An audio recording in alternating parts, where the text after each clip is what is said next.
Hello, this is Christina of A Reader of Fictions, here again to share with you the wonderful books that I got during the last week.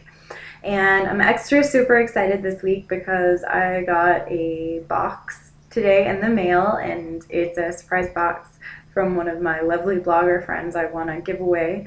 And I don't know what's in it yet, and I'm going to find out as you find out. So I'm very excited to get to that portion of this vlog. But first, I'm going to share with you the other things that I got this week. So first up, I did a trade with another blogger, and that is Pixie Lynn Whitfield, the Bookaholic, and I got When You Were Mine in exchange for my copy of Poseidon.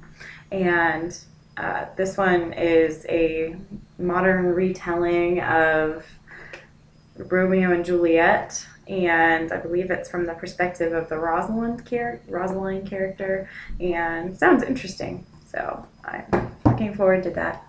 And I won a copy of 11 on Top from a blog hop, and I think now I own books like 1, 5, 8, and 11 in the Stephanie Plum series, so I'm slowly collecting them as I find them. I love the Stephanie Plum books. They're so funny and hilarious. And I won this from Vicky of I'd Rather Be Reading at the Beach. And I got 2 books from Orbit for review, and I'll get to these in early September. And this one I actually didn't, even though I totally researched the books to see which ones I wanted, I for some reason didn't notice that this one was book 2. So I have book 1 on its way to me because I am silly. And this is Cold Fire by Kate Elliott, and it's book 2 in the Spirit Walker series. Look how pretty that cover is. It looks amazing, and so I'm very excited to get the first one and to read these. And I also got another steampunk book from Orbit, and that is The Iron Worm Affair by Lilith St. Crow. I've heard of Lilith St. Crow, but I haven't read anything by her yet. And this cover is awesome, and it looks like steampunk gloriousness, so I'm very extra super excited about that as well. So now let's find out what I got from my wonderful, wonderful blogger friend, Becca of Pretty Deadly Reviews. She writes awesome reviews, and she's great to talk to on Twitter. We bonded over how much we both hate guys on book covers because they almost always look incredibly ridiculous. So if you follow us on Twitter, you can watch our conversations go back and forth as we send each other links to like the worst book covers we can find.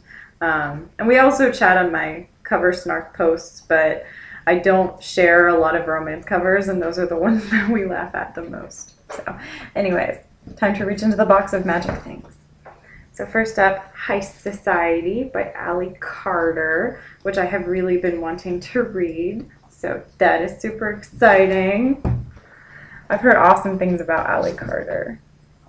Tighter by Adele Griffin. I've actually been really wanting to read some Adele Griffin because I've seen Becca talking about how awesome she thinks Adele Griffin is on Twitter.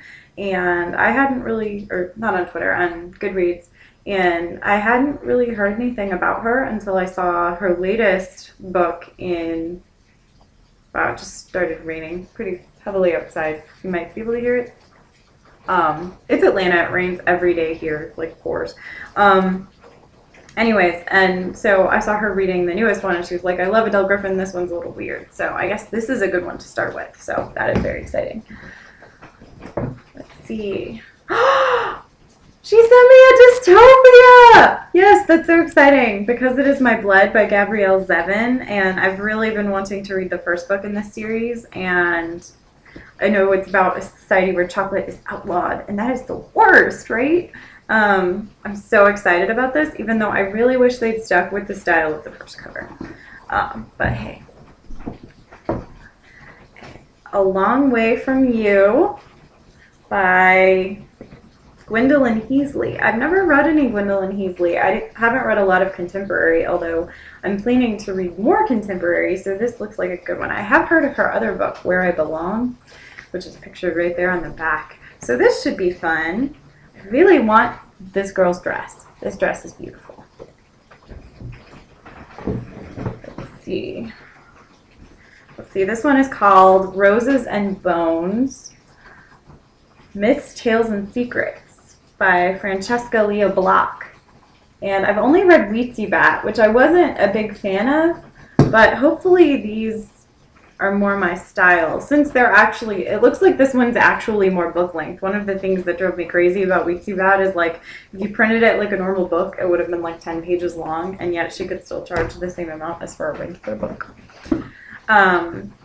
Girl Stolen by April Henry. This is exciting because I know Becca just finished this and she gave it a really good rating and review, so I'm excited to read this. This cover is really kind of terrifying. It's about a girl who is asleep in the back of a car and the car gets stolen while she's back there.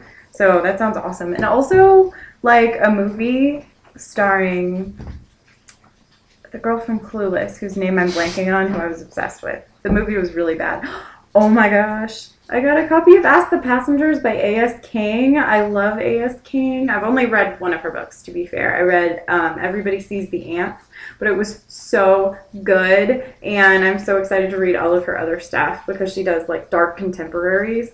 And yes, I'm so excited about that. And I got an advanced reader's copy of The Girl Who Fell Beneath Fairyland and Led the Revels There by Catherine M. Valenti.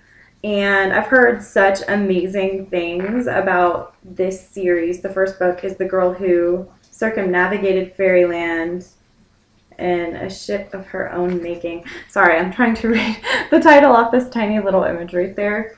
But I've heard amazing things about this from everybody, and I'm so excited. Becca has picked out like the best books for me ever.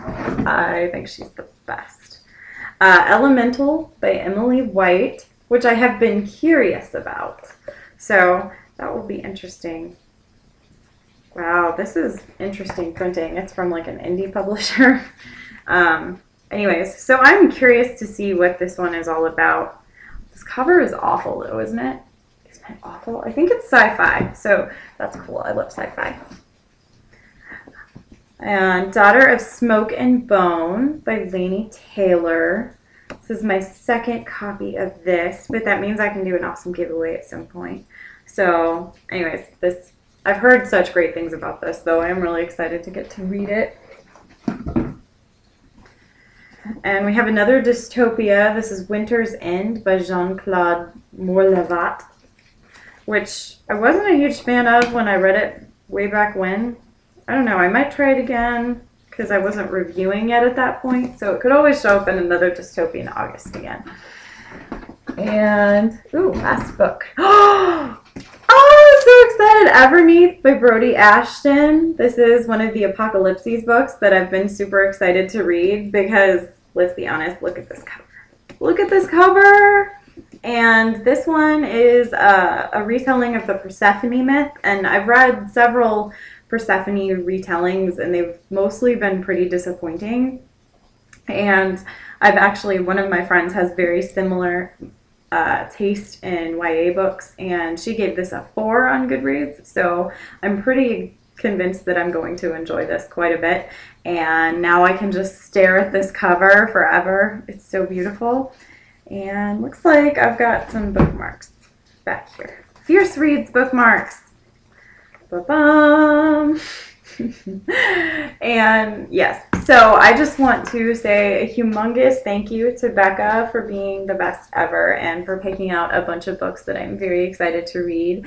And I love you so much. Thank you. And everybody else, link me up and make sure you go visit my Dystopian August posts.